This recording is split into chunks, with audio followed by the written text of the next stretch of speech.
ہلدی سے نرم و ملائم بے داغ اور چمکدار جلد۔ ہلدی خشک جلد کے لیے، خشک بے رونق اور کھردری جلد کے لیے 1 عدد انڈے کی سفیدی میں 2 قطرے زیتون کا تیل، 1 تازہ لیموں کا جوس، تھوڑا سا آب گلاب، چٹکی بھر ہلدی ڈال کر اچھی طرح مکس کریں۔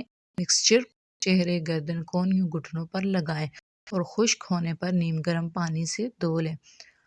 پھٹی ہوئی ایڑیوں کے لیے 3 کھانے کے چمچ ہلدی، 1 چمچ ناریل کا تیل کسٹر آئل ڈال کر اس کا پیسٹ بنائیں اور ایڑیوں پر لگائیں۔ اس سے نہ صرف ایڑیاں صحت مند ہوں گی بلکہ ان کے پھٹنے کی وجہ سے ہونے والے درد سے بھی فوری آرام ملے گا۔